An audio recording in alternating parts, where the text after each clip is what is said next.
Corps de mon ahurissement lorsque pour la première fois au Québec, j'ai vu à une vitrine de librairie un livre dont le titre m'a paru sur le coup ahurissant. Le titre, c'était « Nous autres, nègres blancs d'Amérique ». Bien entendu, j'ai souri de l'exagération, mais je me suis dit, eh bien cet auteur, même s'il exagère, a du moins compris la négritude. Oui, nous constituons bien une communauté, mais une communauté d'un type bien particulier. Reconnaissable à ceci qu'elle a été, en tout cas qu'elle s'est constituée en communauté. D'abord une communauté d'oppression subie, une communauté d'exclusion imposée, une communauté de discrimination profonde. Bien entendu, et c'est à son honneur, en communauté aussi de résistance continue, de lutte opiniâtre pour la liberté et d'indomptable espérance. La négritude à mes yeux n'est pas une philosophie.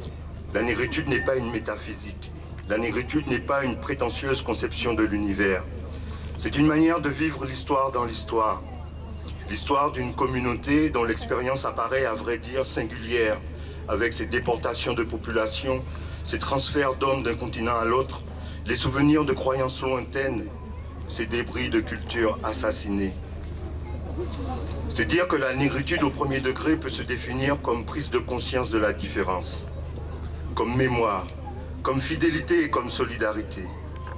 Mais la négritude n'est pas seulement passive, elle n'est pas de l'ordre du pâtir et du subir. Ce n'est ni un pathétisme, ni un dolorisme. La négritude résulte d'une attitude active et offensive de l'esprit. Elle est sursaut et sursaut de dignité. Elle est refus, je veux dire refus de l'oppression. Elle est combat, c'est-à-dire combat contre l'inégalité. Elle est aussi révolte. Mais alors, me direz-vous, révolte contre quoi? Je ne crois pas.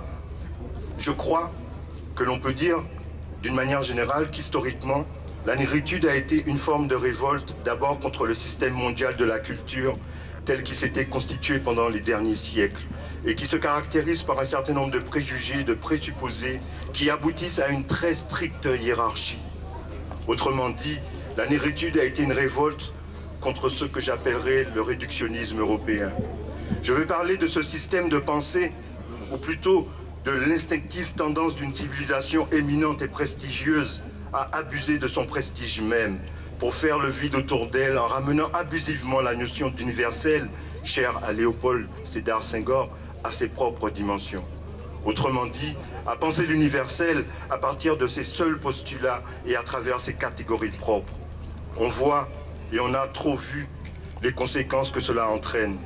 Couper l'homme de lui-même, couper l'homme de ses racines, couper l'homme de l'univers, couper l'homme de l'humain et l'isoler en définitive dans un orgueil suicidaire, sinon dans une forme rationnelle et scientifique de la barbarie.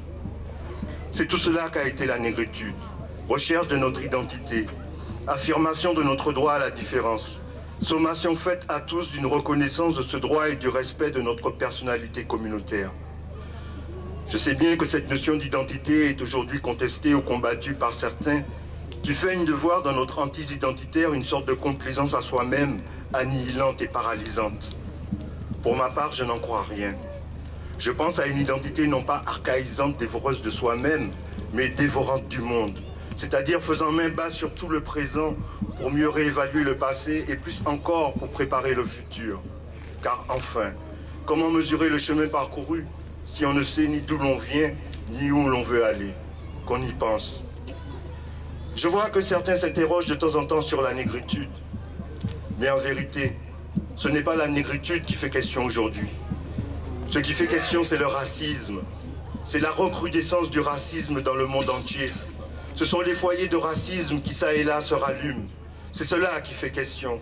C'est cela qui doit nous préoccuper. Alors, est-ce bien le moment pour nous de baisser la garde et de nous désarmer nous-mêmes?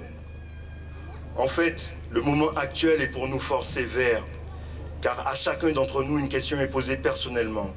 Ou bien se débarrasser du passé comme d'un fardeau encombrant et déplaisant qui ne fait qu'entraver notre évolution, ou bien l'assumer violemment, en faire un point d'appui pour continuer notre marche en avant. Il faut opter, il faut choisir.